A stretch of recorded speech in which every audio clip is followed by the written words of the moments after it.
The Israeli parliament has voted to pass a bill that would overhaul the country's judiciary and limit its powers, and that's despite mass protests from the country's opposition.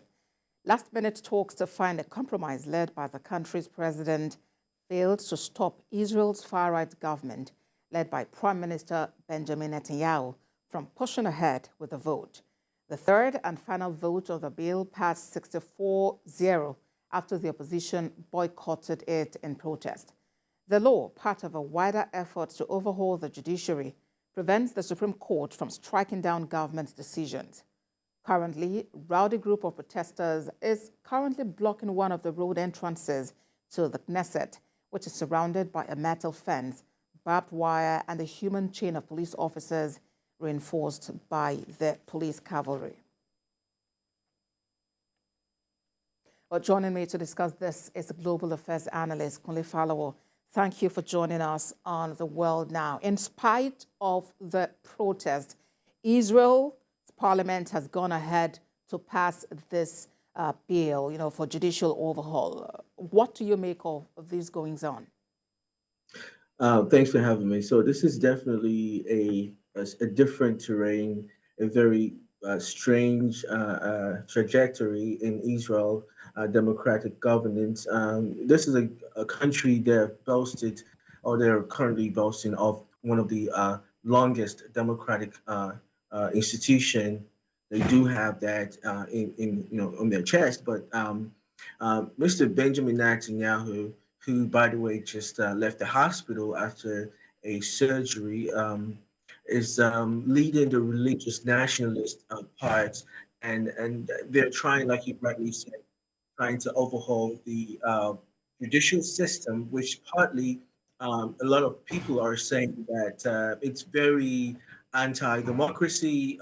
It's really not the true wishes of the people of Israel, and this is just a small number of politicians trying to kill the voice of the people and trying to be selfish in the because we have to think about it this way: the judicial system, or judiciary as it is the um, uh, uh, only arm of government that is able, or only arm that is able to kind of be more of a check and act as a check to the executive, and trying to change and alter this responsibility hasn't been going well generally. That's why we're seeing what we're seeing currently in the Israel country. Well, anti-democratic, you called it, and that's what many critics have also described it as. But Benjamin Netanyahu says the overhaul is needed to curb excessive powers of unelected judges. Well, before now, President Joe Biden, just like others, have called for him to have a rethink and not go ahead with it. But apparently that was not heeded. So what do you see happening going forward? So yes, currently we know that a small portion of that restructuring bill is being passed by the House, but that was without the support of the other opposition party, which they staged a walkout from the parliament, and definitely there will be more uh, more discussion about it. They will have to debate it, which is kind of very strange also, because if you're saying that we want to go ahead and debate this and seek a redress for this because we're not following, or we're not in full support of what's going on, and you're taking it to the court. By the way, the judges have been very vocal about their oppositions, and the private sector is also saying we don't like this bill. It's a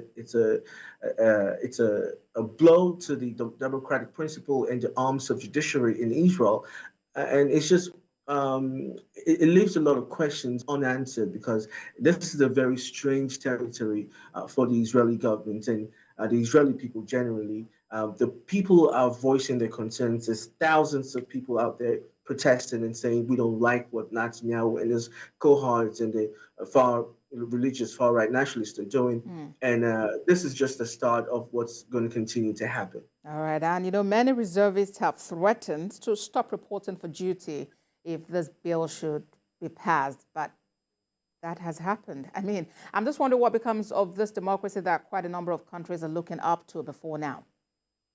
Yes. What it is we're still need to look out for it. But as it is, let's not also forget that Netanyahu is currently battling a corruption charges that's been leveled against him, and is still pending in the court. So a lot of people are saying, are you trying to limit the powers of the judiciary because you have a pending corruption case against you? So it's something to think about. But then again, when people are revolting and saying, in a democratic system, you have to respect the voices of the people, but don't let us forget that also this is where the line hasn't been really balanced yet. Mr. Netanyahu was elected by the majority of the people, and he believes is carrying out the sole wishes of his electorate, the people that he's got their mandate. So now that we're having some people on his side is saying, go ahead and keep doing what you're doing, we're in full support. Some part of the society collectively, private sector inclusive, is saying, and the reservists, like you rightly mentioned, is saying, look, this is going way too long and this is going way out of hand. The judicial reforms is unacceptable and unethical.